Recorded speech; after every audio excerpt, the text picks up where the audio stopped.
Donc moi je m'appelle Pierre Barnarias. Écoutez, c'était un procès qui était difficile pour moi parce que je ne m'attendais pas à me retrouver devant un tribunal, puisque ça fait quand même 30 ans que je milite mais que je travaille pour une information rigoureuse et vraiment respectueuse des personnes, et de me retrouver devant un tribunal correctionnel pour répondre de diffamation alors que tout était sourcé, ça m'a coûté. Ça m'a coûté parce que ça m'a fait mal pour mon métier, parce que moi j'ai réagi parce qu'il n'y avait pas aucune enquête sur rien depuis 6 mois, aucune enquête sur le scandale du Lancet, aucune enquête sur le confinement, aucune enquête sur le livre, sur toutes les informations de Christian Parone. Et voilà, donc j'ai fait ce film, Hold Up, et j'ai fait la suite avec Hold On et Hold Out. Personne n'en a entendu parler, et qui confirme tous les propos de... Et puis j'ai oublié de dire que l'AFP avait quand même été mise en examen pour diffamation sur le film. Donc ça, je regrette vraiment de ne pas l'avoir dit, mais voilà, quand on est dans l'émotion, c'est parce que tout le monde connaît, je pense pas que tout le monde le connaît, mais voilà, ce film il a été sabordé, il a été censuré en moins de 24 heures, et voilà, mais moi je me satisfais pas de ça. Ce que je trouve dommage, c'est que voilà, que la suite qui corrobore un petit peu tout ce qui avait été dit dans Hold Up, c'est-à-dire Hold On et Hold Out, sur les effets secondaires et sur les vaccins, ça n'a rien fait, personne n'en a entendu parler. Mais c'est pas grave, c'est ainsi. C'est ça, on m'a reproché d'avoir des propos, une diffamation par insinuation. C'était des propos en disant que je portais atteinte à l'honneur du professeur Lacombe. Enfin voilà, parce que j'avais juxtaposé des interviews où elle était, et puis après d'autres interviews. Enfin j'ai du mal à le croire encore. Liberté d'expression, oui, mais ça c'était dans l'ancien temps, ça. Ça c'était en 2019 ou en 2020. Oui, on a encore le droit, il faut continuer, mais voilà, maintenant l'étau se resserre quand même. On sait que voilà, dès qu'on sort du moule, dès qu'on questionne, de venir aujourd'hui questionner, vous êtes complotiste, vous êtes antisémite, vous êtes extrême droite, enfin c'est juste monstrueux. Donc voilà.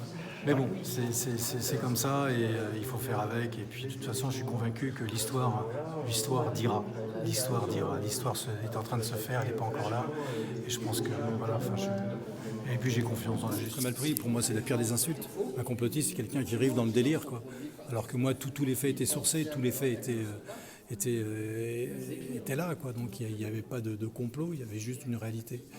Donc voilà. Mais voilà, ça c'est l'anathème.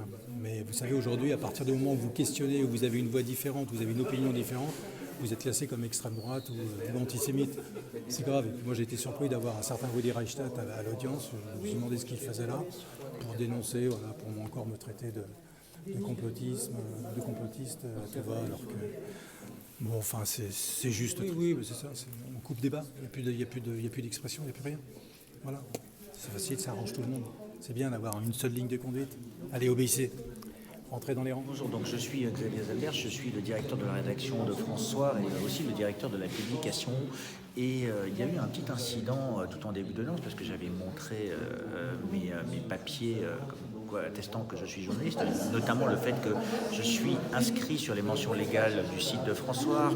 J'avais aussi amené ma feuille de salaire avec moi et le cabis de la société, qui sont des pièces qui attestent de ma profession de journaliste. Et la présidente n'a pas voulu de cet élément comme élément justificatif, et ils ont demandé une carte de presse. Alors c'est quelque chose qui est, elle a le droit de le faire, mais ça entraîne un déni d'exercer mon métier.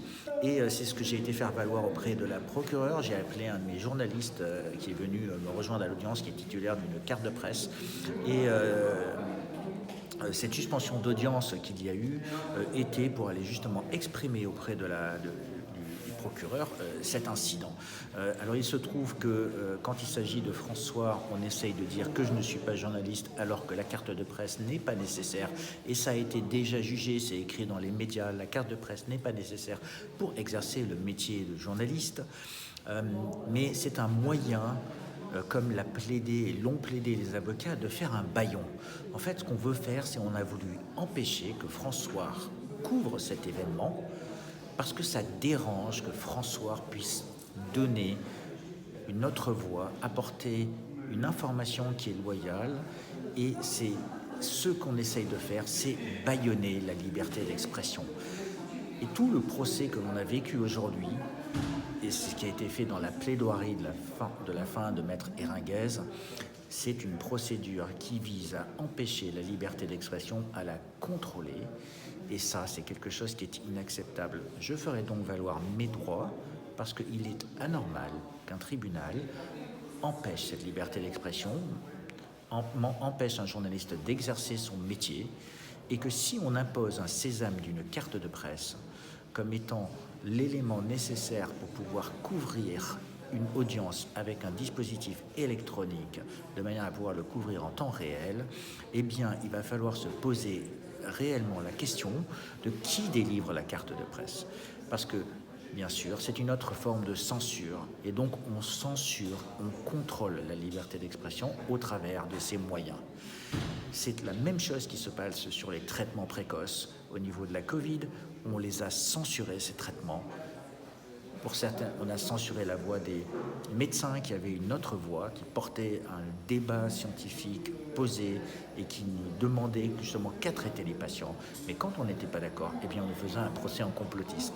Et c'est ce qu'on a fait aujourd'hui. François est traité par Maître Eolas, qui était justement dans l'audience. Il n'était pas avocat, mais il a pu, lui, librement commenter sur les réseaux sociaux et dénigrer François comme il sait très bien le faire. Il a pu librement le faire, alors que François n'a pas pu faire son travail. Et ça, c'est quelque chose que je défendrai parce que je considère que c'est inacceptable. Et surtout, on a empêché le citoyen d'être librement informé, c'est-à-dire qu'ils ont un droit à être informés. Et on a empêché François de pouvoir délivrer cette information. Vous êtes présent dans l'audience, vous avez pu voir ce qu'il s'est passé, vous avez pu entendre ce qu'il s'est passé. Tout ce dont on parle ici, ce n'est pas de dénigrement, ce n'est pas de diffamation, c'est de contrôle de la liberté d'expression. Et quand on n'est pas dans le camp de Karine Lacombe, eh bien, on est dans le camp opposé. Et donc, c'est un combat politique, ce n'est plus un combat de la liberté d'expression, ça devient vraiment un combat politique. Et ça, c'est quelque chose qui n'a pas de place dans une salle d'audience. Je préfère pas commenter là-dessus. Je pense que chacun peut en tirer ses conclusions. En tout cas, il y a un autoritarisme exacerbé qui affecte les gens qui ne sont pas d'accord avec le discours officiel.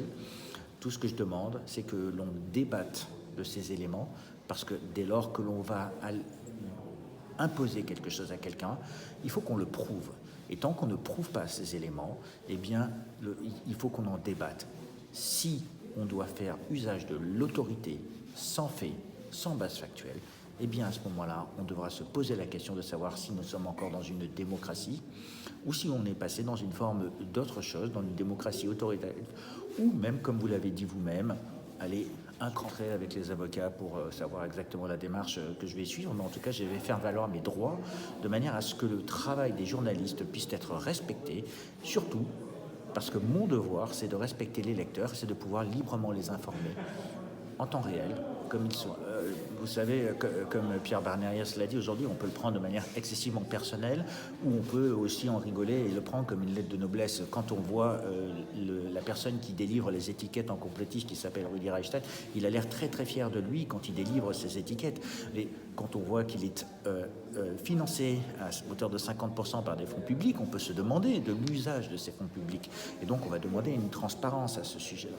Donc, de mon point de vue, quand on me traite de complotiste aujourd'hui, je vais poser la question de quelle est la définition du complotiste. Et alors, ça serait intéressant d'en débattre. Peut-être qu'il faudra un jour en débattre à l'Académie française, pour savoir quelle est la définition. Il y a quelques personnes qui, de manière humoristique, de manière sarcastique, ont dit que c'était des gens qui avaient raison avant d'autres personnes. Alors, bien écoutez, si jamais c'est ça, c'est donc une lettre de noblesse. Mais si jamais c'est utilisé pour faire taire les gens, alors là, ça devient une insulte. Et je pense que ce dialogue doit vraiment avoir lieu. Je vous invite à lire l'édito que j'ai fait aujourd'hui, qui s'appelle « Le virus de la guerre », parce que sincèrement, le virus de la guerre, si jamais on doit le soigner par une injection de ce qui s'appelle de l'ARN front, c'est-à-dire qu'on envoie tous ceux qui ont le virus de la guerre, qu'on les envoie au front, pour vérifier avec un essai clinique de savoir si jamais il y a des effets secondaires de la guerre, c'est-à-dire avoir des morts, ce qui est une certitude. Eh bien moi, je vous invite à lire cet élément-là, parce que ce procès en complotisme, qui est un procès contre la liberté d'expression, il s'étend à d'autres sujets de société aujourd'hui qui sont bien plus graves, parce qu'il y va de la vie.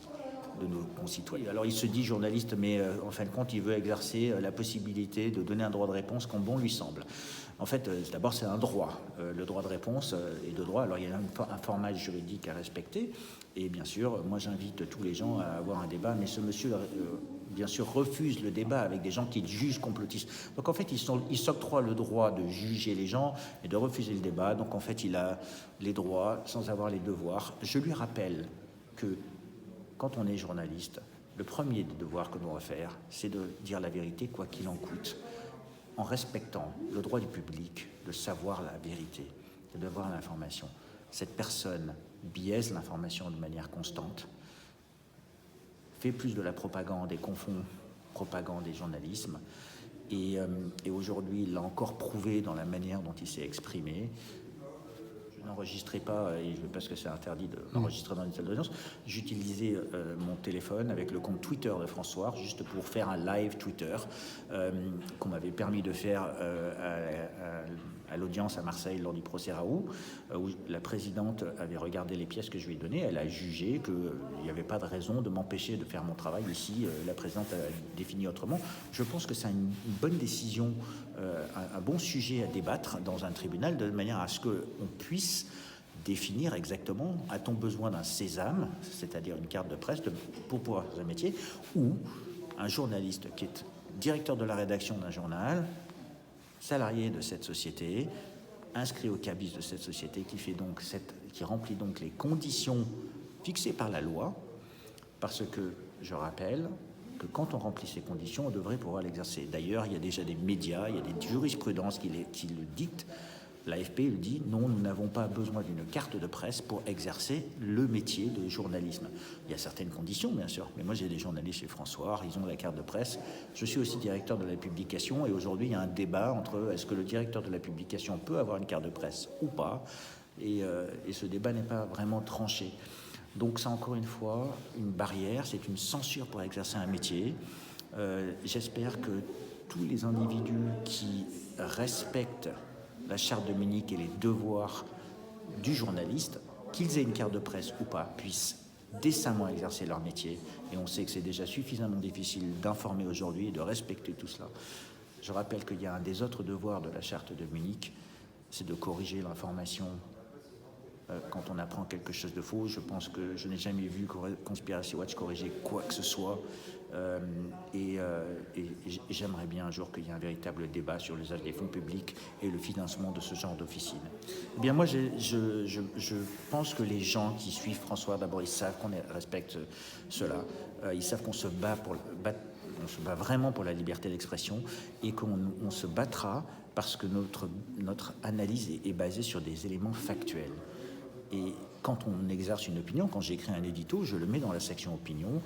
Je ne fais pas état dans la section des médias, mais quand je parle, par exemple, de la procédure pénale contre Ursula von der Leyen, c'est un article qui est factuel, où je vais chercher les éléments, et de manière factuelle, en interviewant les gens, en allant récupérer les documents.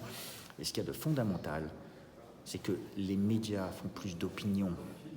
Et aujourd'hui, on a vu l'avocat plaider le délit d'opinion, qu'on essaye d'instaurer, et on est encore dans un pays avec une constitution, avec la liberté d'expression, et surtout avec un droit fondamental, c'est de pouvoir librement s'exprimer. Dès lors que l'on consacre le délit d'opinion, eh bien oui, tout à l'heure vous avez posé la question, est-on encore dans une démocratie? Eh bien on ne l'est plus dans une démocratie. Et à ce moment-là, il faut en tirer les conséquences.